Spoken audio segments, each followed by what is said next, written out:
Guys welcome to MNMMPT નાટી. આજની video જે છે એ નાટી ગુજરાતીના વારામાં છે, એટલે ટોટલ ગુજરાતીમાં વિડીયો બનશે આ આખી, બરાબર. એટલે તમારે જો ગુજરાતીની એક્ઝામ નાટીની આપવાની હોય તો આ વિડીયો તમારા માટે બહુ જ ઇમ્પોર્ટન્ટ વિડીયો છે. તમારે આ વિડીયો પ્રોપરલી જોવી જોઈએ અને એક નોટબુક પેન લઈને બેસજો જ્યારે આ વિડીયો જુઓ. અને જે પણ વસ્તુઓ હું આ વિડીયોમાં આજે કહેવાનો છું એની ઇન ડિટેલ નોટ્સ લખજો.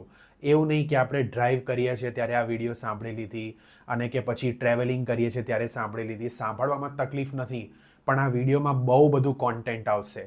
એટલે તમે જ્યાં સુધી એને ડિટેલમાં લખશો નહીં ને ત્યાં સુધી તમને ખાલી 10% વસ્તુ જ તમે રિટેન કરી શકશો, 90% વસ્તુ તમે ભૂલી જશો. એટલે સિરિયસલી આ વિડીયોને સિરિયસલી લેજો અને લખજો બધું, સો દેટ તમારે ફરીથી કોઈ ઇન્ફોર્મેશન પાછી રિવાઇઝ કરવી હોય તો તમે તમારા નોટ્સ ખાલી પાના ફેરવી શકો, નહીં કે તમારે આખી વિડીયો ફરીથી જોવી પડે, બરાબર. તો આપણે બેસિકથી સ્ટાર્ટ કરીશું અને પછી દરેક વસ્તુ જે નાટી ગુજરાતી આપવાવાળા સ્ટુડન્ટને ધ્યાનમાં રાખવી જોઈએ એ બધી વસ્તુઓ આપણે ડિસ્કસ કરીશું આ વિડીયોમાં. ઓકે, સૌથી પહેલી વસ્તુ તો નાટી ગુજરાતીની જે એક્ઝામ છે એ આપણે કેમ આપીએ છીએ? બિકોઝ આપણે 5 પોઈન્ટ પીઆરના જોઈએ છે, બરાબર.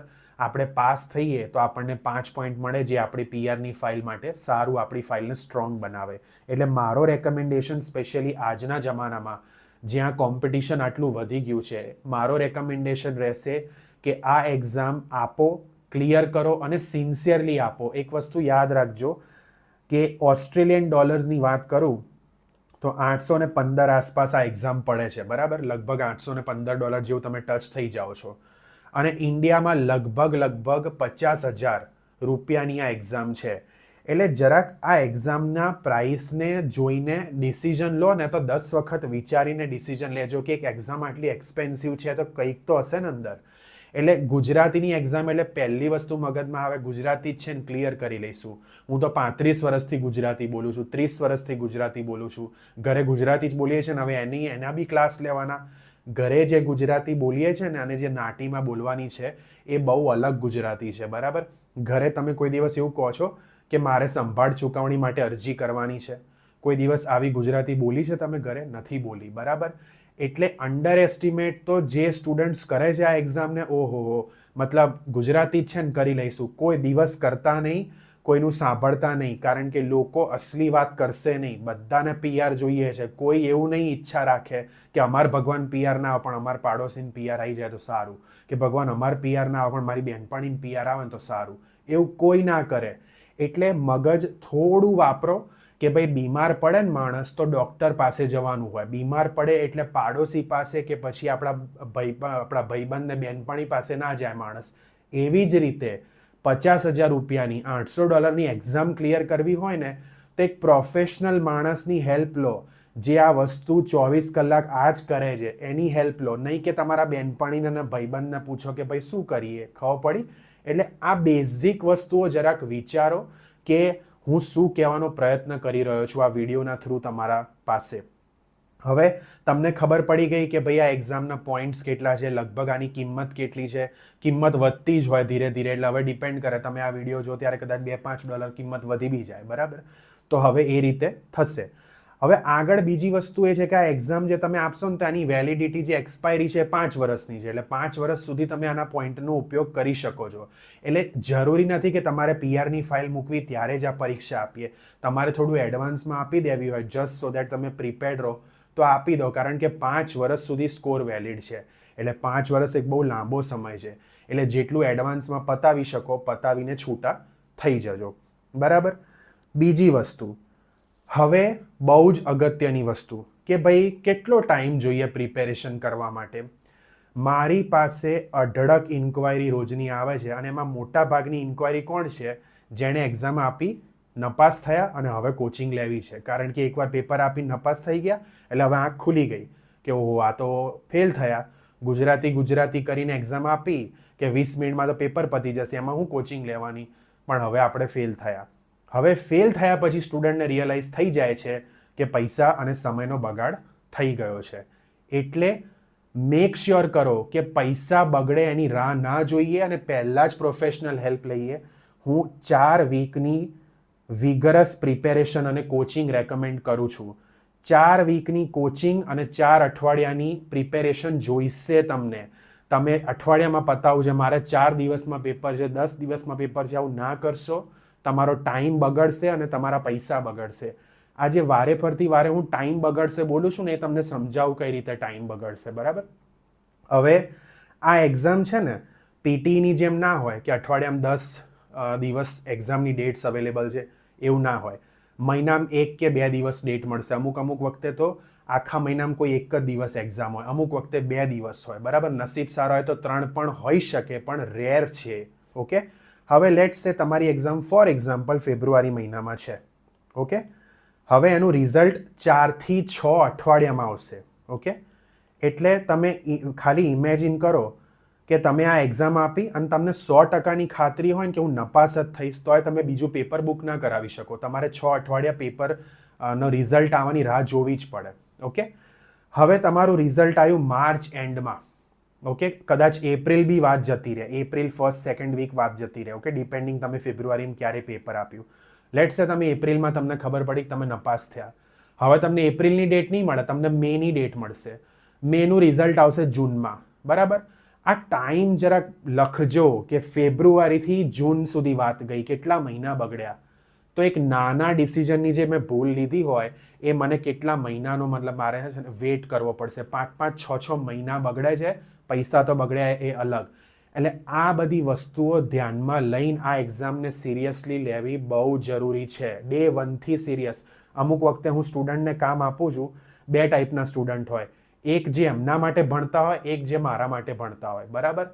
જે એમના માટે ભણતા હોય ને કે ના મારે પોઈન્ટ લાવવાના જ છે, એ લોકો 110% પાસ થાય. જે બીજા માટે ભણતા હોય, જેમને ધક્કો મારવો પડે અને પછી અઠવાડિયામાં 1 દિવસ નોટબુક ખોલે, એ પાસ ના થાય આ એક્ઝામમાં. બરાબર. એટલે હું હંમેશા મારા સ્ટુડન્ટ્સને કહું છું કે કન્સિસ્ટન્ટલી 7 દિવસ તમારે પ્રેક્ટિસ કરવી પડશે અને તમારે 7 દિવસ ફીડબેક લેવું પડશે. આ ધ્યાનમાં રાખજો. અધરવાઇઝ 2 દિવસ પ્રેક્ટિસ કરી, 2 દિવસ ના કરી, 2 દિવસ કરી, 2 દિવસ ના કરી, એનાથી આ એક્ઝામ ક્લિયર નહીં થાય. ઓકે. હવે જે બીજી વસ્તુ આપણે ધ્યાનમાં રાખવાની છે એ આ એક્ઝામમાં છે કે આ એક્ઝામમાં 2 ડાયલોગ્સ આવશે, ડાયલોગ 1 અને ડાયલોગ 2. બરાબર. ડાયલોગનો મિનિંગ શું હોય? ડાયલોગ વર્ડ તમે સાંભળ્યો હશે પિક્ચરમાં, મસ્ત ડાયલોગ હતો. ડાયલોગ એટલે જ્યારે 2 લોકો વાત કરે, જ્યારે 2 લોકો ઇન્વોલ્વ હોય. અત્યારે હું એકલો બોલે જાઉં છું તો એ મોનોલોગ છે, એક જ માણસ બોલે છે. પણ આ તમારા કેસમાં ડાયલોગમાં 2 જણા વાત કરે છે. એક જણ ગુજરાતી બોલે છે, એક જણ ઇંગ્લિશ બોલે છે. ઓકે. લેટ્સ સે આપણે એક્ઝામ્પલ લઈએ કે ભાઈ મોહિત છે અને સેમ છે. આ 2 વ્યક્તિઓ વાત કરે છે. મોહિત આખા ડાયલોગમાં ગુજરાતી બોલે છે અને સેમ આખા ડાયલોગમાં ઇંગ્લિશ બોલે છે. બરાબર. એટલે આ 2 વ્યક્તિઓ એકબીજા સાથે કમ્યુનિકેટ કરે છે.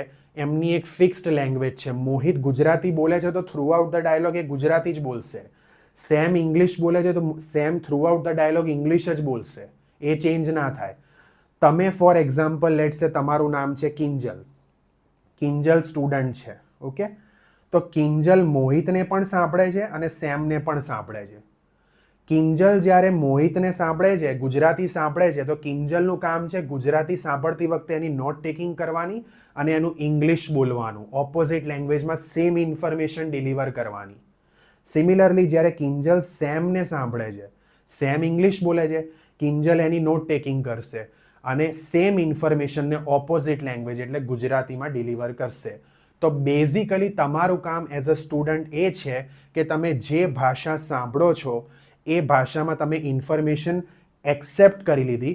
હવે તમારે સેમ ઇન્ફોર્મેશન ડિલિવર કરવાની પણ ઓપોઝિટ લેંગ્વેજમાં. ખબર પડી? ઓપોઝિટ એટલે ઇંગ્લિશ સાંભળો તો ગુજરાતીમાં ઇન્ફોર્મેશન ડિલિવર કરવાની, ગુજરાતી સાંભળો તો ઇંગ્લિશમાં ઇન્ફોર્મેશન ડિલિવર કરવાની. એને કહેવાય ઓપોઝિટ લેંગ્વેજમાં ઇન્ફોર્મેશન ડિલિવર કરવી. કારણ કે આ એક્ઝામમાં તમારા માટે 2 લેંગ્વેજીસ ઇન્વોલ્વ છે, ઇંગ્લિશ અને Gujarati. Clear?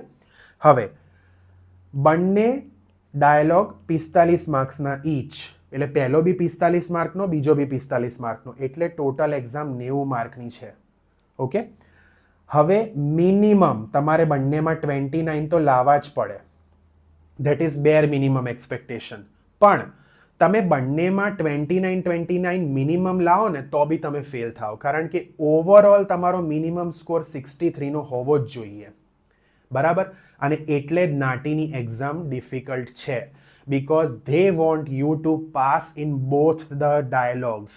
Let's say for example તમે ફર્સ્ટ ડાયલોગમાં 40 માર્ક લાયા, ઓકે, અને બીજા ડાયલોગમાં તમે 20 જ માર્ક લાયા. લેટ્સ સે હું તમને વધારીને બી નંબર્સ કહું, ઓકે.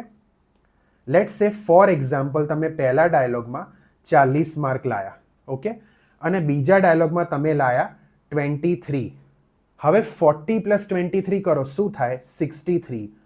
ઓવરઓલ તો 63 આવી ગયા, આપણા પાસ થઈ ગયા આપણે, પણ બીકોઝ આપણે પહેલા ડાયલોગમાં બહુ સારું કર્યું એટલે આપણે ઓવરઓલ 63 લાઈન પાસ થઈ ગયા. પણ બીજા ડાયલોગમાં તમે સારું ના કર્યું, તમારે 23 જ માર્ક આવ્યા, તો તમે આ એક્ઝામમાં ફેલ થઈ ગયા, કારણ કે તમારા બીજા ડાયલોગમાં મિનિમમ 29 તો લાવવા જ પડે. એટલે ઇન શોર્ટ એ યાદ રાખજો કે તમારે બંને ડાયલોગમાં સારું પરફોર્મ કરવું પડશે. એક ડાયલોગમાં સારું કર્યું, બીજામાં ના કર્યું, તો તમારા એક્ઝામમાં પાસ નહીં થવાય. અને મોટા ભાગના કેસમાં કેવું થાય કે ફર્સ્ટ ડાયલોગમાં સ્ટુડન્ટ એકદમ ગભરાઈ જાય જ્યારે એક્ઝામ સ્ટાર્ટ થાય, બિકોઝ ઓબ્વિયસલી એક્ઝામ છે, મોંઘી છે, નર્વસનેસ છે, સ્ટ્રેસ છે, એટલે પહેલા 5-6 સેગમેન્ટ તો સમજતા એક્ઝામ અડધી તો પૂરી થઈ ગઈ, કારણ કે એક ડાયલોગની અંદર 10 થી 14 સેગમેન્ટ્સ તમને આવી શકે, બરાબર. હવે 10 થી 14 સેગમેન્ટ એટલે જેમ કે હું બોલ્યો, hi my name is Mohit, I am a teacher, how can I help you today. આ મારો પહેલો સેગમેન્ટ પત્યો. હવે તમે આ સાંભળ્યું, તમારે આની નોટ્સ લખવાની અને પછી એનો આન્સર આપવાનો. હવે એક સેગમેન્ટમાં 35 સુધી શબ્દો હોઈ શકે એક જ સેગમેન્ટની અંદર. એનો મતલબ તમારી નોટ ટેકિંગ જો ભયંકર નહીં હોય ને, સ્પીડમાં એકદમ, તો તમારી નોટ ટેકિંગ પતશે નહીં. અને નોટ ટેકિંગ હું મારા દરેક ક્લાસમાં શીખવાડું છું. મારી જે નાટી ગુજરાતીની ક્લાસ હશે ને, એમાં દરેક ક્લાસમાં 2 ડાયલોગ્સ કરવામાં આવશે અને અઘરા ડાયલોગ્સની પ્રેક્ટિસ થશે. હું કોઈ દિવસ ક્લાસમાં બેસાડીને એમ નહીં કહું ચલો વોકેબ મોઢે કરો. એ વોકેબ હું તમને આપી દઈશ, વોકેબ મોઢે તમારે જાતે જ કરવાની. આપણે બાળ મંદિરમાં નથી કે કોઈ બેસાડીને આપણને વોકેબ મોઢે કરાવે. મેઇન વસ્તુ છે ડાયલોગની પ્રેક્ટિસ કરવી, નોટ ટેકિંગની પ્રેક્ટિસ કરવી, જે મારા ક્લાસીસમાં થશે. એટલે નોટ ટેકિંગ તમને મારી ક્લાસીસમાં, ઓનલાઈન ક્લાસીસમાં શીખવા મળશે, એ 100%ની ખાતરી. અને મારા ક્લાસીસમાં હું સ્ટુડન્ટને એક જ વસ્તુ કહું, કંઈ શીખો કે ના શીખો, નોટ ટેકિંગ શીખ્યા વગર જતા નહીં, બરાબર. એટલે નોટ ટેકિંગ ઓબ્વિયસલી ક્લાસમાં કવર થાય. જેમ કે હું તમને એક ખાલી ઓવરવ્યૂ આપી દઉં કે ભાઈ નોટ ટેકિંગ કેવી હોવી જોઈએ. તો નોટ ટેકિંગમાં 2 શબ્દો બહુ ઇમ્પોર્ટન્ટ છે કે ભાઈ કીવર્ડ્સ લખવાના, અને એ જે કીવર્ડ્સ લખીએ ને એ એકદમ શોર્ટમાં લખવાના. ઓબ્વિયસલી બહુ સિમ્પલ દેખાય છે અત્યારે, પણ એટલું સિમ્પલ છે નહીં. જેમ કે ભાઈ હોય કે hello my name is Mohit, તો આની નોટ્સ હું લખું hello my name Mohit. I am a teacher, તો I teacher. How can I help you today, તો હેલ્પ ટુડે અને ક્વેશ્ચન માર્ક, કારણ કે પ્રશ્ન છે. તો આવી રીતે હું આની નોટ્સ લખું. મેં જે સુપ્રીમલી ઇમ્પોર્ટન્ટ કીવર્ડ્સ હતા ને એ જ લખ્યા, અને એ બી જુઓ કેવા શોર્ટમાં લખ્યા. હલો જુઓ કેવું લખ્યું છે, નેમ જુઓ કેવું લખ્યું છે, ટીચર જુઓ કેવું લખ્યું છે, how can I help you today એ જો કેવું, હેલ્પ ટુ અને ક્વેશ્ચન માર્ક. આના સિવાય કોઈ રસ્તો જ નથી આ એક્ઝામમાં. એટલે મારા સ્ટુડન્ટ્સને હું કેવું કરું, જ્યારે એ લોકો મારી પાસે જોઈન કરે, એમને હું સૌથી પહેલાં સ્ટડી પ્લાન પણ મોકલીશ. કારણ કે સ્ટડી પ્લાન એટલે કેવું, હું તમને કહી દઉં સ્ટડી પ્લાન એટલે શું, બરાબર. સ્ટડી પ્લાન એટલે આપણે ગાડી ચલાવીને કોઈ એવી જગ્યાએ જઈએ છીએ જ્યાં આપણે પહેલાં કોઈ દિવસ ગયા નથી, તો સ્ટડી પ્લાન ત્યાં જીપીએસનું કામ કરે છે, બરાબર. આપણને આપણા ડેસ્ટિનેશન પર એફિશિયન્ટલી પહોંચાડવાનું કામ સ્ટડી પ્લાનનું, જીપીએસની જેમ. હવે લેટ્સ સે ઇમેજિન કરો તમે કોઈ એવા રસ્તે જાઓ છો પહાડોમાં જ્યાં જંગલ છે, રાત્રે ક્યાંય ત્યાં સ્ટ્રીટ લાઇટ્સ નહીં હોય, અને તમારે એક ડેસ્ટિનેશન પર પહોંચવાનું છે અને તમે જિંદગીમાં ત્યાં પહેલાં કોઈ દિવસ ગયા નથી, ઓકે. હવે તમારી પાસે ફોનમાં જીપીએસ છે જે તમને ત્યાં પહોંચાડશે. તમે જીપીએસનો ઉપયોગ કરીને પહોંચી ગયા, પણ ત્યાં જ તમારા કોઈ ફ્રેન્ડ્સ છે, એમને એવું વિચાર્યું કે જીપીએસ યુઝ કરવાનું. આપણે હવે ગુજરાતમાં કે કોઈ બી જગ્યાએ જ્યાં તમે રહેતા હોય, બરાબર, મેલબર્ન, સિડની, જ્યાં રહેતા હોય, આપણે આટલા ટાઈમથી રહીએ છીએ, હવે આપણને જીપીએસની જરૂર પડે, આપણે પહોંચી જઈશું. એટલે એ લોકો રાત્રે ત્યાં પહાડો પર ચલાવે છે વિધાઉટ જીપીએસ. હવે કદાચ એ પહોંચી બી ગયા તો એ વિચાર કરો કેટલો ફ્યુલ વેસ્ટ કર્યો હશે રસ્તો ગોતવામાં, કેટલો ટાઈમ વેસ્ટ કર્યો હશે, એટલે પૈસા અને સમયનો બગાડ. બરાબર. સ્ટડી પ્લાનમાં એ જ હું આપું છું મારા સ્ટુડન્ટ્સને કે ભાઈ રોજની કેટલી પ્રેક્ટિસ કરવાની, આટલી પ્રેક્ટિસ કરવાની, કઈ રીતે મને ડેઇલી અપડેટ કરવાનું એ ઇમ્પોર્ટન્ટ છે. મારે કઈ વસ્તુઓના પિક્ચર્સ જોઈશે, તમારા નોટ ટેકિંગના મારે ડેઇલી પિક્ચર્સ જોઈશે, because I need to evaluate your note taking every single day. Plus તમારા આન્સર્સ જે તમે મને મોકલશો, મારે એ આન્સર્સ પણ ઇવેલ્યુએટ કરવા પડે કે ભાઈ બરાબર છે કે નહીં, કેવું બોલ્યા આન્સર્સ, એડિશન તો નથી કર્યું ને, ઓમિશન તો નથી કર્યું ને, ડિસ્ટોર્શન તો નથી કર્યું ને. હવે આ 3 વર્ડ જે હું બોલ્યો એને આપણે હવે સમજીએ શું છે આ 3 વર્ડ. બરાબર. એડિશન, ઓમિશન અને ડિસ્ટોર્શન. બરાબર. હવે એડિશનથી નામથી તો ખબર પડી જ ગઈ હશે કે એડિશન એટલે કંઈક એડ કરવું, ઓમિશન એટલે કંઈક ઓમિટ કરવું અને ડિસ્ટોર્શન એટલે બદલી નાખવું. એડિશન એટલે બહુ સિમ્પલ ઉદાહરણ લઈને કહું તમને. સેન્ટેન્સ હોય how can I help you અને તમે એની ગુજરાતી કરી હું આજે તમારી કઈ રીતે મદદ કરી શકું. આજે એક વર્ડ એડ કર્યો એના માર્ક્સ કપાશે. ઓમિશન એ જ એક્ઝામ્પલ લઈએ, how can I help you today અને તમે એની ગુજરાતી કરી હું તમારી મદદ કઈ રીતે કરી શકું છું. તમે આજે ના બોલ્યા કારણ કે ટુડે હતું. ઓકે. આ જે તમે એડ કરો છો ને કે પછી તમે ઓમિટ કરો છો કોન્ટેન્ટ, એના માર્ક્સ કપાય. Same goes for distortion. Distortion એટલે શું? ડિસ્ટોર્શન એટલે કોઈ તમે વાક્ય સાંભળ્યો, સ્પેશિયલી તમને ક્યારે થશે આ, તમે ઇંગ્લિશ સાંભળશો અને એની ગુજરાતી કરવા ગયા ત્યારે આ થશે. શું થશે? ડિસ્ટોર્શન એટલે લેટ્સ એક સિમ્પલ સેન્ટેન્સ હું લઉં કે આઈ કુડન્ટ અગ્રી મોર. ઓકે. આ ઇંગ્લિશમાં તમે સાંભળ્યો, હવે તમે આની ગુજરાતી કરવા ગયા, હું નથી વધારાના, હું તમારી સાથે સંમત છું, આવું તમે કંઈક કરવા ગયા કારણ કે તમે વર્ડ બાય વર્ડ ટ્રાન્સલેશન કરવા ગયા. હવે તમે શું કર્યું? તમે એનો મતલબ બદલી નાખ્યો. કેમ? કારણ કે આઈ કુડન્ટ અગ્રી મોર એનું મિનિંગ શું હોય? એનું મિનિંગ હોય હું તમારાથી સંમત છું. ઇંગ્લિશ બોલવાની જે સ્ટાઇલ હોય ને એ અલગ છે, ગુજરાતી બોલવાની જે સ્ટાઇલ છે એ અલગ છે. આપણે આ એક્ઝામમાં કોઈ વાક્ય સાંભળીએ ને તેનું word to word translation same સિક્વન્સમાં નથી કરવાનું.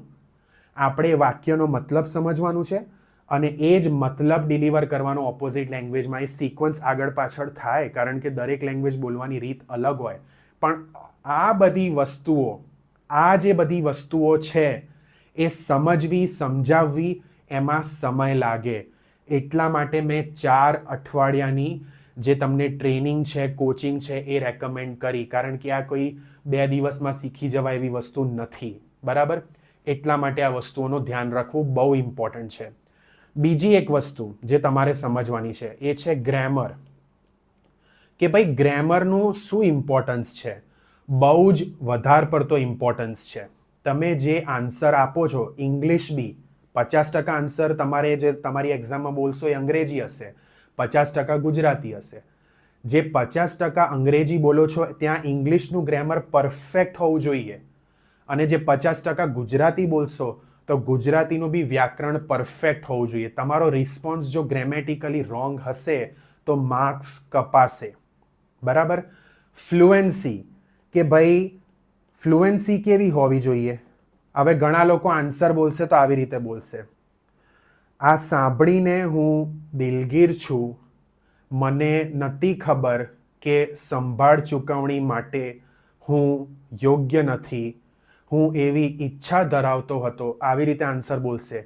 આ તમારી ફ્લુએન્સી છે જ નહીં કારણ કે તમે નોર્મલ લાઈફમાં આવી રીતે ગુજરાતીમાં વાત કરો છો ના. બરાબર. આ સાંભળીને હું દિલગીર છું, મને કોઈ જ ખ્યાલ નહોતો કે હું સંભાળ ચૂકવણી માટે યોગ્ય નહોતો. તમે મને જણાવ્યું એ માટે તમારો આભાર. આ જે ફ્લુએન્સી છે ને એ શેનાથી આવે? પ્રેક્ટિસ, અભ્યાસ કરવાથી આવે, ફીડબેક લેવાથી આવે. આપણે એ લેવલ પર પહોંચવાનું છે. બરાબર. પાવર ઓફ અટર્ની કે એટલે મુખત્યારનામું તરત બહાર આવવું જ જોઈએ. એમાં વિચારીએ કે શું હતું એટલે શું થાય? તમારી ફ્લુએન્સી તૂટી ગઈ, હેઝિટેશન આવી ગઈ તમારી અવાજમાં, એટલે તમારા માર્ક્સ કપાય. હવે જે આ એડિશન, ઓમિશન, ડિસ્ટોર્શન, ફ્લુએન્સી, ગ્રામર આ બધાના જે માર્ક્સ કપાય છે ને એમાં પ્રોબ્લેમ શું છે કે નાટીએ તમને કીધું નથી કે આટલા માર્ક્સ કાપીશું, એટલે તમે અંધારામાં જીવો છો. તમને ખબર છે માર્ક્સ કપાશે પણ કેટલા કપાશે, કેટલી ભૂલોના કેટલા માર્ક કપાશે નાટીએ રિવીલ જ નથી કર્યું કે ભાઈ આટલી ગ્રેમરની ભૂલોના આટલા માર્ક કાપીશું. એટલે તમને કોઈ આઈડિયા નથી, તમે અંદાજાથી પ્રિપેર કરશો. પણ એક ટીચર એના એક્સપિરિયન્સથી ભણાવતો હોય, જેમ કે હું 8 વર્ષથી ભણાવું છું પીટી અને નાટી, બરાબર. હવે 8 વર્ષના એક્સપિરિયન્સમાં મેં કેટલા સ્ટુડન્ટને ક્લિયર કરાયું હોય આ એક્ઝામ, તો મને એઝ અ ટીચર આઈડિયા આવી જાય કે આટલી ભૂલ ચાલે, આટલી ભૂલ ના ચાલે. તમને ના ખબર હોય જો તમે ગાઈડન્સ ના લેતા હોય. એટલા માટે આ બધી વસ્તુઓનું ધ્યાન રાખવું બહુ જ જરૂરી છે. હવે બીજી અગત્યની જે વસ્તુ છે એ સમજવી છે કે આન્સર ક્યારે સ્ટાર્ટ કરવો બોલવો, બરાબર. હવે તમારે કોઈ સેગમેન્ટ પ્લે થતો હોય તો એ સેગમેન્ટના એન્ડમાં એક બી એવું સાઉન્ડ, એટલે બેલ સાઉન્ડ જેવું સમજી લો ને, ચાઇમ કહી શકો, બેલ સાઉન્ડ, કોઈ પણ એક પ્રકારનો અવાજ તમને પ્લે થશે. એ બેલ સાઉન્ડનો મતલબ એમનું બોલવાનું પતી ગયું, હવે તમારું બોલવાનું ચાલુ. હવે તમને ખબર છે આ બેલ સાઉન્ડ પછી તમારે લેસ ધેન 5 સેકન્ડ્સમાં આન્સર બોલવાનું ચાલુ કરવાનું છે. હવે લેસ ધેન 5 છે એનો મતલબ 5 ના ગણાય, એમાં તમે મેક્સિમમ 4 સેકન્ડમાં તમારા આન્સર આપવાનું ચાલુ કરવાનું છે. 4 સેકન્ડ કંઈ ના હોય, ગણીને જોજો 4 સેકન્ડ આમ પતી જશે. એ બી સ્પેશિયલી પેલા એક્ઝામના પ્રેશરમાં ખબર પડી. એટલે તમે 5 સેકન્ડ કે 5 સેકન્ડથી વધુ સમય લો ને આન્સર સ્ટાર્ટ કરો, મતલબ બોલવાનું, તમારા માર્ક્સ કપાઈ જાય. હવે તમે આન્સર મસ્ત બોલ્યા અને પછી તમે એક્ઝામ બંધ કરો એટલે તમને એમ થાય કે ઓહો એક્ઝામ તો મસ્ત ગઈ, પણ તમને ખબર જ નથી કે તમે તો 5 સેકન્ડથી વધારે ટાઈમ લીધો છે. એટલે એ રિસ્પોન્સના માર્ક કપાશે, બરાબર. અગેન કેટલા કપાશે નાટી નથી કહેતું, બરાબર. એટલા માટે આ જે નાની નાની વસ્તુઓ છે ને એને આપણે બહુ જ ધ્યાન રાખવું પડે. બિકોઝ જો આપણે ઇગ્નોર કરીએ, એની અવગણના કરીએ તો આપણને ખ્યાલ જ ના આવે કે ક્યાં માર્ક આવ્યા અને ક્યાં માર્ક ગયા, બરાબર. અને લોકો ફેલ થયા પછી પેલું બધું વાંચશે કે ઓ અહીંયા માર્ક ગયા. એ બહુ જનરલ ઇન્ફોર્મેશન છે, એ વાંચીને તમને આઈડિયા બી નહીં આવે કે તમે ક્યાં ભૂલ કરી હશે. બહુ જેનેરિક ઇન્ફોર્મેશન છે. એ જનરલ ઇન્ફોર્મેશન તમને આપી દે કે આવું આવું તમારે થયું હશે, બરાબર. એટલે એ વસ્તુ ધ્યાનમાં રાખવાની. બીજી એક બઝ વસ્તુ છે માર્કેટમાં કે આમાંથી જ પૂછાશે ને. એક વસ્તુ યાદ રાખજો, આ 10મા અને 12માની બોર્ડની પરીક્ષા નથી કે તમને એક ટેક્સ્ટ બુક આપી દીધી ને આમાંથી જ પૂછાશે, એવું ના હોય, બરાબર. તમારા એક્ઝામમાં કયો ડાયલોગ આવવાનો છે, કયા ફિલ્ડનો ડાયલોગ આવવાનો છે, મેડિસિનનો ડાયલોગ આવવાનો છે કે ઇમિગ્રેશનનો ડાયલોગ આવવાનો છે, એ પણ કોઈ ના કહી શકે. એની ગેરંટી આ વર્લ્ડમાં કોઈ ના લઈ શકે. એટલે આપણે અહીંયા જે શીખવાનું છે ને, આપણે ગુણ શીખવાના છે, આપણે સ્કિલ શીખવાની છે, બરાબર. આપણે ગોખવાનું નથી. આ પરીક્ષામાં ગોખવાથી તમે પાસ કોઈ દિવસ નહીં થાવ. તમે વોકેબ ગોખી શકો, તમે ડાયલોગ ગોખીને એક્ઝામ ક્લિયર ના કરી શકો. તમને ખબર જ નથી કયો ડાયલોગ એક્ઝામમાં આવવાનો છે તો તમે કઈ રીતે ગોખશો અને કેટલા ડાયલોગ ગોખશો? 50 ડાયલોગ ગોખશો, 100 ડાયલોગ ગોખશો, શું ગેરંટી એમાંથી એક્ઝામ આવશે, બરાબર. એટલે ડાયલોગ ગોખવા પર સમય ના બગાડીને સ્કિલ શીખો કે ભાઈ નોટ ટેકિંગ કઈ રીતે કરવાની, આન્સર કઈ રીતે ગ્રેમેટિકલી કરેક્ટ બોલવાનું, આન્સરની ડિલિવરી કેવી હોવી જોઈએ, ફ્લુઅન્સી કેવી હોવી જોઈએ, પ્રોનન્સિએશન, તમારા શબ્દોનું ઉચ્ચારણ કેવો હોવો જોઈએ, હું બોલું છું એ ચોખ્ખું સંભળાય છે કે નહીં. બીજી એક વસ્તુ યાદ રાખજો કે આ એક્ઝામ ઓનલાઈન છે, બરાબર. એટલે તમારે ઘરે બેઠા બેઠા એક્ઝામ આપવાની છે. તમારે કોઈ ટેસ્ટ સેન્ટરમાં નથી એક્ઝામ આપવાની કે જ્યાં તમારે કોઈ ટેકનિકલ ઇસ્યુ આવ્યા તો તમે હાથ ઊંચો કરશો ને તમને એને હેલ્પ કરશે. એવું નહીં થાય. ટેકનિકલ ઇસ્યુ જો તમારે આવ્યું તે તમારા ઉપર આવશે. વાઈફાઈ સારું નથી, તમારો ફોલ્ટ. લેપટોપમાં ઇસ્યુ આવ્યો, તમારો ફોલ્ટ. તમે નોટ ટેકિંગમાં પેપર પેન લઈને બેઠા અને તમારા પેપરમાં કંઈક લખેલું છે, તમારી એક્ઝામમાં તમને ફેલ કરી દેશે. એટલે આ બધી જે ગાઈડન્સ છે ને એ પણ સ્ટુડન્ટને આપવી બહુ જરૂરી છે. બિકોઝ આ એક્ઝામ તમે ઘરે બેઠા બેઠા આપો છો. ઓકે, તો પ્રોક્ટર સોફ્ટવેરનો યુઝ થાય એક્ઝામ આપવા માટે. અને જે મારા સ્ટુડન્ટ્સ છે એમને હું ટોટલ ગાઈડ કરું છું કે ભાઈ પ્રોક્ટર ઉપર એક્ઝામ કઈ રીતે આપવાની, કઈ વસ્તુઓ ધ્યાનમાં રાખવી, કઈ વસ્તુઓ ધ્યાનમાં ના રાખવી, કઈ વસ્તુઓ કમ્પલસરી છે, કઈ વસ્તુઓમાં તમે લાઇટલી લો તો ચાલે. આ બધી વસ્તુઓ બી ક્લાસમાં ડિસ્કસ થાય છે, બરાબર, પ્રોક્ટર રિલેટેડ, બિકોઝ એના ઉપર એક્ઝામ આપવાની છે. બીજી વસ્તુ, મને જે બહુ જ કોમન ક્વેશ્ચન આવે છે, તમારી પાસે પોર્ટલ છે, પોર્ટલમાં મારે પોર્ટલમાં મોક એક્ઝામ આપીને જોઉં છે મારા કેટલા માર્ક આવે છે. એક વસ્તુ સમજો, પોર્ટલને ગુજરાતી ના આવડતી હોય, બરાબર. એક સમય ઇંગ્લિશ કદાચ અંદર ફીડ કર્યું હશે પણ ગુજરાતી ક્યાં પોર્ટલને આવડે, સોફ્ટવેરને ના આવડતી હોય, બરાબર. અને તમારી જે રિયલ એક્ઝામ છે ને એ કોઈ સોફ્ટવેર ચેક નથી કરતું, એ હ્યુમન બિંગ ચેક કરે છે. એટલા માટે 4 થી 6 અઠવાડિયાનો ટાઈમ લાગે છે રિઝલ્ટ આવવામાં. બરાબર? પીટીમાં કેમ એ જ દિવસે રિઝલ્ટ આવી જાય છે, નેક્સ્ટ ડે રિઝલ્ટ આવી જાય છે? કારણ કે ત્યાં પોર્ટલ ઇન્વોલ્વ છે, ત્યાં સોફ્ટવેર ચેક કરે એટલે બધું ઝડપથી થાય. અહીંયા માણસ પહેલાં એલોકેટ કરશે, પછી એ માણસ આખો ઓડિયો સાંભળશે, રિઝલ્ટ આપશે, એટલા માટે આટલો લાંબો ટાઈમ લાગે છે. બરાબર? એટલે તમારી જે પરફોર્મન્સ છે ને, તમારા આન્સર, તમારા નોટ ટેકિંગ, તમારા આન્સર સાંભળવાનું, એ એક ટીચરને કરવું પડે મેન્યુઅલી કે ભાઈ બરાબર છે કે નહીં, કેવું સંભળાય છે આન્સર, બરાબર બોલે છે કે નહીં. પછી જ તમને ટીચર કહે કે ભાઈ તમે રેડી છો એક્ઝામ માટે કે નથી. એટલે પોર્ટલ ઉપર વિશ્વાસ ના કરીને એક ટીચર ઉપર વિશ્વાસ કરો જે ચેક કરે છે આ પેપરો. ઓકે? નહીં કે પોર્ટલની બધી વસ્તુઓ જે છે એ બધી બઝવર્ડ છે માર્કેટમાં. બરાબર? સ્ટુડન્ટને એટ્રેક્ટ કરવા માટે પોર્ટલને કોઈ ગુજરાતી ના આવડતી હોય. ઓકે? એટલે ધ્યાનમાં રાખો.